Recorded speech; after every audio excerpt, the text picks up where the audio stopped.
లక్షణం. పార్టీ పెట్టిన 10 ఏళ్లకు పవర్ 100% స్ట్రైక్ రేట్. ఏపీలో నెంబర్ 2 పొజిషన్.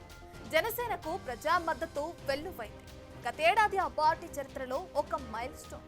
ప్రెజెంట్ అధికార కూటమిలో కీలక పార్టీ. జనసేన అధినేతే ఏపీ డిప్యూటీ సీఎం. సో ఒక లక్ష్యం పూర్తయింది. మరి జనసేనాని తర్వాతి లక్ష్యం ఏంటి? పార్టీ పెట్టినప్పుడు అజెండా ఏంటి? ఇప్పుడు మారిన అజెండా ఏంటి? సనాతనం హిందూ ధర్మం చుట్టూనే భవిష్యత్ కార్యాచరణ ఉండబోతుందా?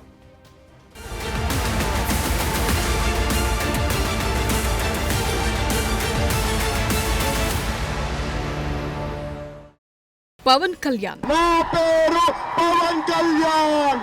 ఒక పొలిటికల్ సునామీ. మీ తాతకి టీటీ నాయక్ చేశాడు, నేను భీమ్లా నాయక్ ట్రీట్మెంట్ నేను ఇస్తాను నీకు. Powerful strategy. జగన్ గుర్తుపెట్టుకో, అర్ధపాతాళానికి తొక్కకపోతే నా పేరు పవన్ కళ్యాణే కాదు, మా పార్టీ జనసేనే కాదు. జెండా ఎజెండాపై clarity. One day I'll come back to US, but not like this. The most powerful position, we will come back to US. Pawan regular mark politician కాదు. Something special. Broad mind set. దేశం, ధర్మం, సనాతనం అందరూ ఒకటే. ఇదే తత్వం. రాజకీయాల్లో అధికారమే అంతిమ లక్ష్యం కారాదు అని యూనిక్ స్టేట్మెంట్ ఇచ్చిన పవర్ఫుల్ లీడర్ పవన్ కళ్యాణ్. నిజానికి ఎవరు పార్టీ పెట్టినా అందరూ ఫైనల్ గా ఎదురు చూసేది అధికారం కోసమే. చేతిలో పవర్ ఉంటేనే పొజిషన్ పెరుగుతుంది, ప్రోటోకాల్ ఉంటుంది. కానీ దీర్ఘకాలిక లక్ష్యాలున్నవారి తన వెంట నడవాలని ఎప్పుడో పిలుపునిచ్చారు. కులాల లెక్కలొద్దంటారు. అందరూ ఒకటి అని ఒకటిగా ఉందామంటారు. ఇతర మతాలను గౌరవిద్దాం, మన మతాన్ని ప్రేమిద్దామంటారు. మైండ్లో మంచి మంచి లక్ష్యాలున్నాయి, ఆలోచనలు ఉన్నాయి. మరి ఇప్పటి రాజకీయాల్లో వీటితో భవిష్యత్తుందా? జనసేనను ఒక లెవెల్ నుంచి మరో లెవెల్కు తీసుకెళ్లారు పవన్ కళ్యాణ్. పార్టీ పెట్టిన 10 ఏళ్లకు అధికార పగ్గాలు చేజిక్కించుకున్నారు. 21 స్థానాల్లో అభ్యర్థులను నిలిపితే 21 చోట్ల గెలిచారు. 100% స్ట్రైక్ రేట్. రాజకీయాల్లో ఇది చాలా అరుదుగా కనిపించే సన్నివేశం. జనసేన ఆవిర్భావ దినోత్సవం సందర్భంగా ఆ పార్టీ రూట్ ఎక్కడ్నుంచి ఎలా మొదలై ఎలా టర్నౌట్ తీసుకుందో చూద్దాం.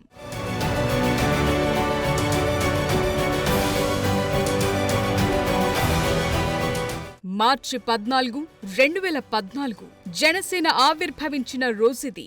మీరు చూపించే ప్రేమ ముందు ఇవి నిలుస్తాయా? నిలవలేవు.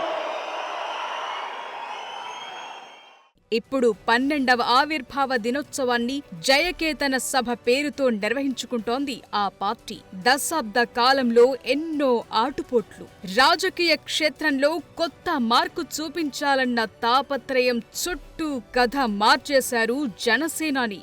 అసెంబ్లీ ఎన్నికల్లో కని విని ఎరుగని విధంగా విజయం సాధించిన జనసేన పిఠాపురం సమీపంలోని చిత్రాడ దగ్గరే విజయకేతనం సభ నిర్వహించబోతోంది. చాలా ఆటుపోట్ల తరువాత తొలిసారి ఎమ్మెల్యేగా గెలిచి రాష్ట్ర రాజకీయ దిశను ప్రభావితం చేసే అవకాశం ఇచ్చిన పిఠాపురంలోనే సభను నిర్వహిస్తున్నారు.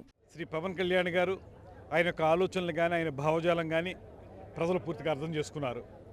గడిచిన కొంతకాలంగా ఆయన నేతృత్వంలో జనసేన పార్టీ సమస్యల పరిష్కారానికి ఏ రకమైన కృషి చేసిందో ఇప్పుడు ఎన్నికల్లో అత్యద్భుతమైనటువంటి విజయాన్ని సాధించి 100% స్ట్రైకింగ్ రేటు తోటి 21కి 21 ఎమ్మెల్యేలు, 2 ఎంపీలకి 2 ఎంపీలు నెగ్గినటువంటి నేపథ్యంలో ప్రజలకి మన అధికారాన్ని ఏ రకంగా తీసుకువెళ్ళాలి, మనకు వచ్చిన అధికారాన్ని ప్రజలకు కూడా పంచిపెట్టడం ఎలాగనేటువంటి దాని మీద ఆయన దిశానిర్దేశం చేయబోతున్నారు. దాంతోపాటు పార్టీని బలోపేతం చేసుకోవడం కూడా మరొక పక్కన ఆయన అది చెప్పబోతున్నారు. ఆ 2 అంశాలని దృష్టిలో పెట్టుకుని ఆయన ఇచ్చేటువంటి దిశానిర్దేశాన్ని తీసుకుని రాబోయే రోజుల్లో క్షేత్రస్థాయిలో మేము ఏ రకంగా ముందుకు వెళ్ళాలనేటువంటి దాన్ని మేము కార్యాచరణ ఏర్పాటు చేసుకుంటున్నాం.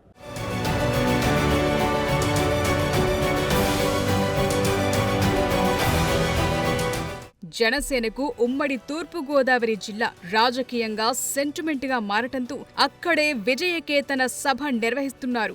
సభకు 3 ప్రవేశ ద్వారాలు ఏర్పాటు చేయగా వాటికి పిఠాపురం రాజా శ్రీరాజా సూర్యారావు బహదూర్, విద్యాదాత మల్లాడి సత్యలింగం నాయకర్, అపర అన్నపూర్ణగా పేరొందిన డొక్కా సీతమ్మ పేర్లు పెట్టడం ద్వారా ఉమ్మడి జిల్లాకు తగిన ప్రాధాన్యమిచ్చేలా చూసుకున్నారు. తొలిసారి అధికారంలోకి రావటంతో సాకారమైన కలను అచ్చొచ్చిన గోదావరి జిల్లా నుంచే పంచుకోవాలనే ఉద్దేశంతో ఇక్కడే సభా ప్రాంగణాన్ని ఏర్పాటు చేశారు.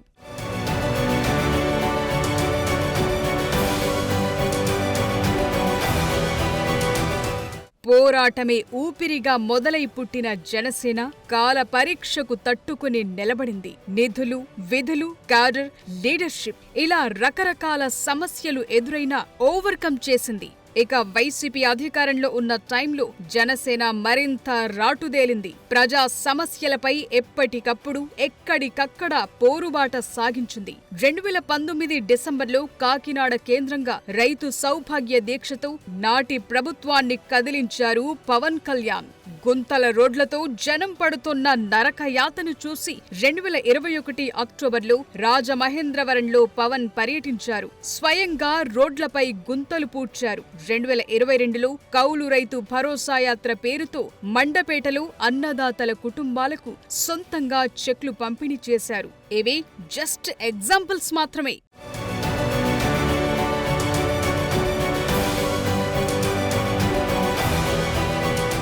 పార్టీ నడపటానికి నిధుల కొరత రావద్దన్న ఉద్దేశంతో మధ్యలో కొన్ని సినిమాలు చేశారు. చేతిలో రూపాయి లేనప్పుడు వకీల్ సాబ్ సినిమా ద్వారా వచ్చిన రెమ్యూనరేషన్ జనసేన పార్టీకి ఇంధనంలా పనిచేసిందని స్వయంగా చెప్పుకున్నారు పవన్.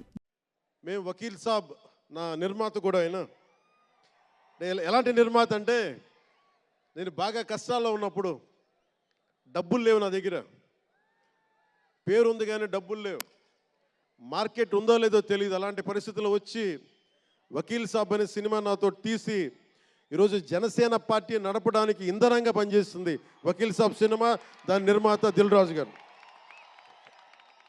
జనసేనకు అధికారం ముఖ్యం కాదని, జనం సమస్యలు పరిష్కరించటమే కీలకమని జనసేనాని చాలా సందర్భాల్లో చెప్పుకొచ్చారు. మరిప్పుడు అధికారం చేతిలో ఉంది. ప్రజా సమస్యల పరిష్కారంలో కూటమిలో కీలక పార్టీగా డిప్యూటీ సీఎం హోదాలో పవన్ కళ్యాణ్ ఎలాంటి ప్రిపరేషన్లో ఉన్నారు? ప్రస్తుతం పార్టీ లైనంతా హిందుత్వ ఎజెండాలోకి తీసుకెళ్లారు.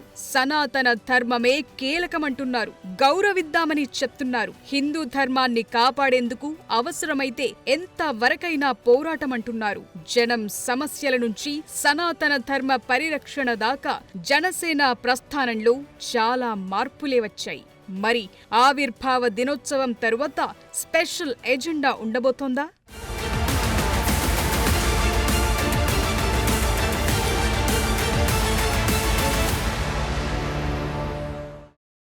రాజకీయాలు ఎప్పుడూ ఒకలా ఉండవు. ప్రజాస్వామ్యంలో ప్రజల తీర్పే అంతిమం. అప్పుడే అందలమెక్కిస్తారు, కాదనుకుంటే కిందకి దించుస్తారు. సో ఇప్పుడు ప్రజా తీర్పు జనసేనకు అనుకూలంగా ఇచ్చారు. దాన్ని నిలబెట్టుకుంటూనే ప్రజా సమస్యలు పరిష్కరిస్తూనే మరో లెవెల్లో చేర్చాల్సిన భారీ లక్ష్యం జనసేన పవన్ కళ్యాణ్ ముందుంది. మరి దాన్ని ఎలా డీల్ చేయబోతున్నారు? జయకేతనం సభ ద్వారా పవన్ ఇచ్చే సందేశం ఏంటి?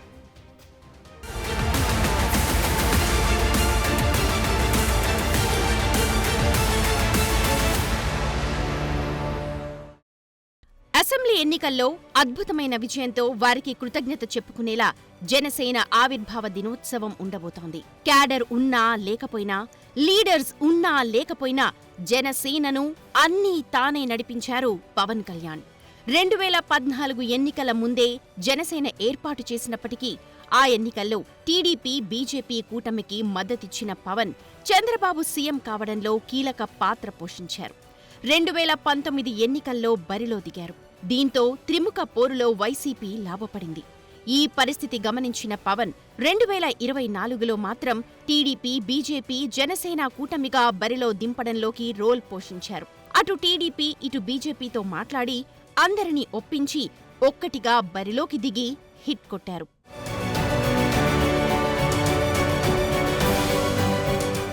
జనసేన పార్టీ రాజకీయ ప్రస్థానం 2014 మార్చి 14న ప్రారంభమైంది.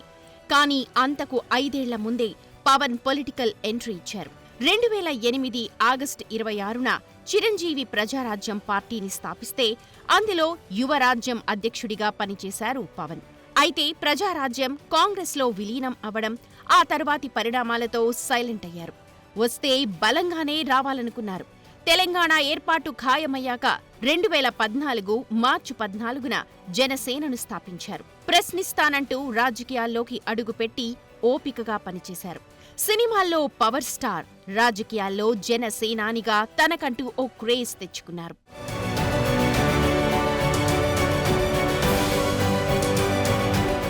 రాజకీయాల్లోకొచ్చాక విమర్శలుంటాయి. వాటిని తట్టుకున్నారు. పవన్ ఎదుర్కొన్నవి రాజకీయ విమర్శలే కాదు, వ్యక్తిగత కుటుంబ విమర్శలను పంటి బిగువన ఓర్చుకున్నారు. పవన్ కుటుంబ సభ్యులపై ప్రత్యర్థులు ఇష్టం వచ్చినట్లుగా మాట్లాడినా తన హద్దు దాటకుండా ప్రవర్తించారు. ప్యాకేజ్ స్టార్ అన్నారు, ప్రీపెయిడ్ పార్టీ అని విమర్శలు ఎదుర్కొన్నారు. అవన్నిటినీ మొన్నటి ఎన్నికల్లో ఘన విజయంతో పటాపంచలు చేశారు. ఉద్దానం కిడ్నీ బాధితుల తరపున పోరాటం, రాజధాని కోసం భూములిచ్చిన రైతుల తరపున గళం విప్పడం, ఒక దశలో హోదా కోసం కొట్లాడ్డం, ఇవన్నీ జరిగాయి. తుది శ్వాస విడిచే వరకు పార్టీని నడుపుతానంటూ శపథం చేశారు.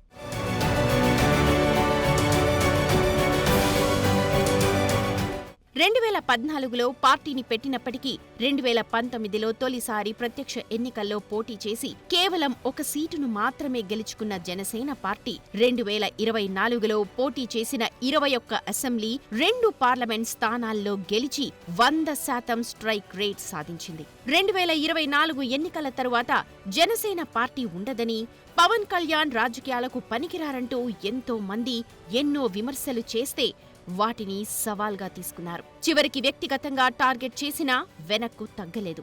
వారాహి యాత్రతో ప్రజలతో మమేకమయ్యారు. ప్రభుత్వ వ్యతిరేక ఓటు చీలనివ్వబోనంటూ బీజేపీ, టీడీపీని కలిపారు, సక్సెస్ సాధించారు. పవన్ కళ్యాణ్ గారిని గెలిపించిన పిఠాపురం ప్రజలకి కృతజ్ఞత తెలుపుకుంటూ, మాతో నిలిచి జెండా మోసిన మా జన సైనికులు, వీర మహిళలు వాళ్ళందరినీ కూడా ఇందులో భాగస్వాములు చేయడానికి కోసం ఒక ప్రయత్నం చేశాం. 14 కమిటీలు ఏర్పాటు చేశాం. దాదాపు 450 మందికి అందులో అవకాశం కల్పించి అనేక బాధ్యతలు అప్పచెప్పాం. అనుకున్న దానికన్నా ఎక్కువగా సౌకర్యాలు కల్పించాలి, ఏర్పాట్లు చేయాలి. వచ్చిన ప్రతి అతిథిని చాలా జాగ్రత్తగా మనం చూసుకోవాలనే భావన మా అందరిలో కూడా సమిష్టిగా ఏర్పడడంతో ఒక అద్భుతమైన కార్యక్రమంకి సిద్ధమయ్యాం. మొన్నటి అసెంబ్లీ ఎన్నికలకు ముందు జనసేన ఓ రాజకీయ పార్టీ మాత్రమే. ఫలితాలు వచ్చాక మాత్రం పొలిటికల్ పవర్ సెంటర్గా మారిపోయింది. డిప్యూటీ సీఎంగా బాధ్యతలు చేపడుతూనే అందుబాటులో ఉన్న వనరులతో ఏం చెయ్యొచ్చో వాటన్నిటినీ పట్టాలెక్కిస్తున్నారు. గ్రామీణాభివృద్ధి, పంచాయతీరాజ్ శాఖల బాధ్యతలను నిర్వర్తిస్తూ ప్రజాధనం వృధా అరికడుతూ ఒక్కో పని చేస్తూ వెళుతున్నారు. పవర్ చేపట్టిన పవన్ జనానికి ఇచ్చిన హామీలపై వర్కౌట్ చేస్తున్నారు. మనసులో ఏదుంటే అదే బయటకు మాట్లాడే తత్వం పవన్ కళ్యాణ్ది. సాధారణంగా ఏ పొలిటికల్ పార్టీ అయినా మత విశ్వాసాల విషయంలో కాస్త ఆచితూచి ఉంటాయి. తమది సెక్యులర్ పార్టీ అని అన్ని మతాలను సమానంగా చూస్తామంటుంటారు. అయితే పవన్ కళ్యాణ్ సనాతన ధర్మాన్ని రక్షించుకోవాల్సిన అవసరం ఉందని, తమ పార్టీ సనాతన ధర్మ పరిరక్షణకు కృషి చేస్తుందని బహిరంగంగా ప్రకటించడంతో పాటు తిరుపతిలో ఓ సభ ఏర్పాటు చేసి డిక్లరేషన్ కూడా ప్రకటించారు. దీంతో ఏపీలో సనాతన ధర్మ పరిరక్షణ బ్రాండ్ అంబాసిడర్గా పవన్ గుర్తింపు పొందారు. ఇతర మతాలను గౌరవిస్తూనే సనాతన ధర్మాన్ని పరిరక్షించుకోవాల్సిన అవసరం ఉంది అంటూ ధైర్యంగా చెప్పారు. దీంతో జనసేన పార్టీ ప్రస్థానంలో మరో స్టాండ్ తీసుకున్నట్లయింది. దీంతో పాటే ఇచ్చిన హామీలు నెరవేర్చడం, జనం ఆశీర్వాదాన్ని కంటిన్యూ చేసుకోవడం జనసేనకు, పవన్కు కీలకంగా మారాయి. రాజకీయాల్లో గెలుపోటములు సహజమే. అయితే విజయాన్నే కేర్ ఆఫ్గా చేసుకోవాలంటే ఇంకా చాలా శ్రమించాలి. ఆ దారి తనకు తెలుసు అని జనసేనాని అంటున్నారు. అంతిమంగా తీర్పు ఇచ్చేది మాత్రం జనమే.